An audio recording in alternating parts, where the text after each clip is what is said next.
السلام علیکم ورحمۃ اللہ وبرکاتہ۔ ناظرین، آپ دیکھ رہے ہیں میرا یوٹیوب چینل محمد عرفان کے نام سے۔ انشاءاللہ تعالی آج میں آپ کو بہت ہی ایک پیاری قرآن مجید کی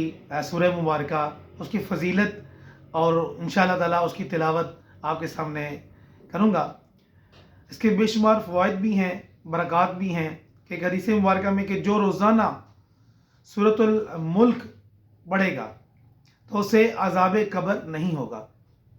یعنی وہ قبر کے عذاب سے اللہ تعالیٰ اسے محفوظ و مامون فرمائے گا۔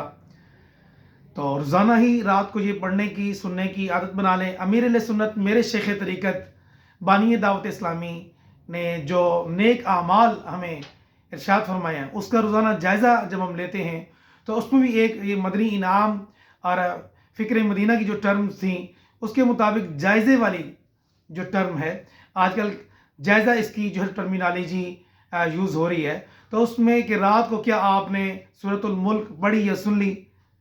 تو اس مدنی انعام کے اوپر اور اس نیک عمل کے اوپر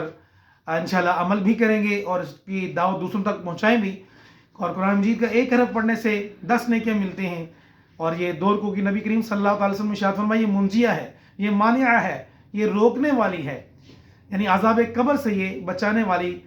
صورت نبی کریم صلی اللہ علیہ وسلم ارشاد فرمایا۔ آپ صلی اللہ علیہ وسلم کی یہ خواہش تھی کہ کاش آپ مومن کے سینے میں یہ سورۃ الملک ہو۔ الحمدللہ دعوت اسلامی کے مدنی ماحول میں، مشک بار میٹھے میٹھے ماحول میں الحمدللہ عز و جل یہ مدنی انعام پر عاشقان رسول اس پر عمل کرتے ہیں اور ڈھیروں برکتیں بھی حاصل کرتے ہیں۔ تو آئے ناظرین، آج انشاءاللہ تعالی اس کو ہم سیکھتے ہیں، پڑھتے ہیں۔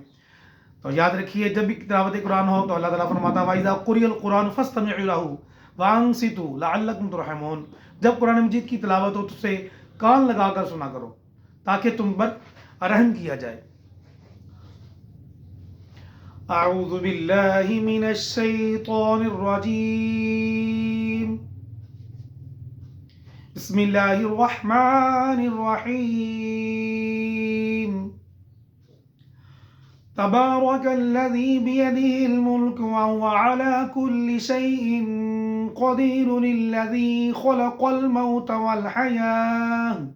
والحياة ليبلوكم أيكم أحسن عملا،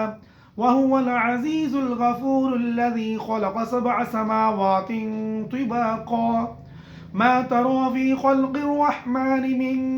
تفاوت، فارجع البصر هل ترى من فطور، ثم ارجع البصر كرتين ينقلب إليك البصر خاسئا وهو حسير، ولقد زينا السماء الدنيا بمصابيح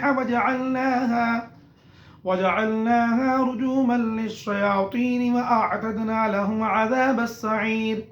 وللذين كفروا بربهم عذاب جهنم وبئس المصير۔ إذا ألقوا فيها سمعوا لها شهيقا وهي تفور، تكاد تميز من الغيظ، كلما ألقي فيها فوج سألهم خزنتها ألم يأتكم نذير، قالوا بلى قد جاءنا نذير، فكذبنا وقلنا ما نزل الله من شيء إن أنتم إلا في ضلال كبير، وقالوا لو كنا نسمع أو نعقل ما كنا في أصحاب السعير، فاعترفوا بذنبهم فسحقا لأصحاب السعير۔ إن الذين يخشون ربهم بالغيب لهم مغفرة وأجر كبير، وأسروا قولكم أو اجهروا به إنه عليم بذات الصدور، ألا يعلم من خلق وهو اللطيف الخبير، هو الذي جعل لكم الأرض ذلولا فامشوا في مناكبها وكلوا من رزقه وإليه النشور، أأمنتم من في السماء أن يخسف بكم الأرض فإذا هي تمور، أم أمنتم من في السماء أن يرسل عليكم حاصبا، فستعلمون كيف نذير، ولقد كذب الذين من قبلهم فكيف كان نكير۔ أولم يروا إلى الطير فوقهم صافات ويقبضن ما يمسكهن إلا الرحمن إنه بكل شيء بصير أمن هذا الذي هو جند لكم ينصركم من دون الرحمن إن الكافرون إلا في غرور أمن هذا الذي يرزقكم إن أمسك رزقه بل لجوا في عتو ونفور أفمن يمشي مكبا على وجهه يهدى أمن يمشي سويا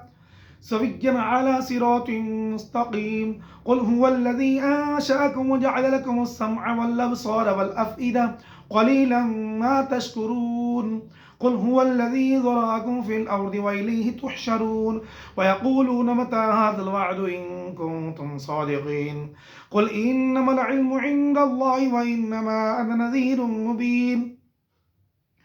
فلما رأوه زلفة سيئت وجوه الذين كفروا وقيل هذا الذي كنتم به تدعون قل أرأيتم إن هلكني الله ومن معي ورحمنا فمن يجير الكافرين من عذاب أليم قل هو الرحمن آمنا به وعليه توكلنا فستعلمون من هو في ضلال مبين قل أرأيتم إن أصبح ماؤكم غورا فمن يأتيكم بماء معين الله رب العالمين صدق الله العظيم جزاك الله خيرا